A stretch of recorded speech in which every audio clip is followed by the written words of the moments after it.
Hello guys, welcome to my YouTube channel Anjali classes UP. और guys कैसे हैं? I hope आप सब बहुत अच्छे होंगे। तो गाइस आज हम लोग पढ़ेंगे कारक।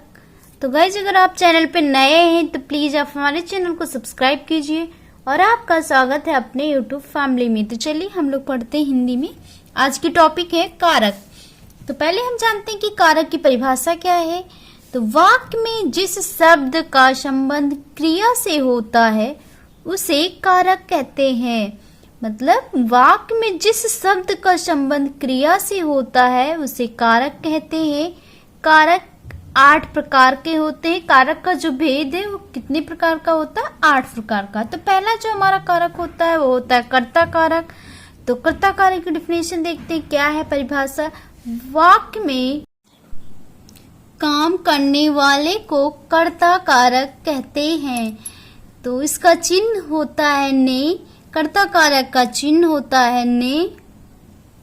दूसरा है आपका कर्म कारक। कर्म कारक होता है जिस पर क्रिया का प्रभाव पड़े उसे कर्म कारक कहते हैं। इसका चिन्ह को होता है। थर्ड है आपका करण कारक। करण कारक में है, इसका डिफिनेशन है संज्ञा या सर्वनाम का वह रूप जिससे क्रिया के साधन का बोध होता है। इसका चिन्ह से के द्वारा होता है। करण का जो चिन्ह होता है, विभक्ति होती है, वो शी के द्वारा होता है। फिर चौथा है आपका संप्रदान कारक। तो संप्रदान कारक की जो परिभाषा है वो है कि जिसके लिए कुछ किया जाए या जिसको कुछ दिया जाए। जिसके लिए कुछ किया जाए या जिसको कुछ दिया जाए, इसका बोध कराने वाले शब्द को संप्रदान कारक कहते हैं या संप्रदान कारक के अंतर्गत आते हैं। इसका जो चिन्ह होता है वो के लिए होता है। जिस भी उदाहरण में आपको के लिए मिल जाए वहां पे गाइस संप्रदान कारक होगा।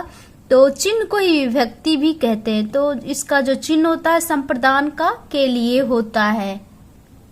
फिर पांचवा है आपका कारक अपादान कारक। अपादान की जो डिफिनेशन होती है गाइस वो होती है कि किसी भी चीज से अलग होने का जिससे हमें संकेत या भाव प्रकट होता है तो उसको हम अपादान कहते हैं। इसका जो चिन्ह होता है या विभक्ति होता है वो होता है से अलग होने पर। मतलब जैसे बच्चा छत से गिर रहा है या पेड़ से पत्ते गिर रहे हैं। 6 नंबर है आपका संबंध कारक। इसका चिन्ह का की के होता है।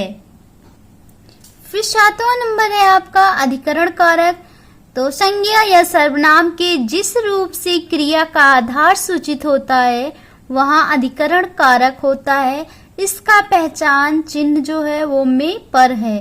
फिर है 8वां आपका संबोधन कारक। संबोधन कारक का डिफिनेशन है संज्ञा के जिस रूप से किसी को पुकारा जाए या चेतावनी दी जाए वहां संबोधन कारक होता है। इसका पहचान चिन्ह वो, अरे, अजी, हे, वो, अरे आदि होता है। तो गाइज ये था आपके कारक की टॉपिक। तो गाइज अगर आपके लिए वीडियो हेल्पफुल होगी तो प्लीज वीडियो को लाइक करें और चैनल को सब्सक्राइब करें। Thank you everyone.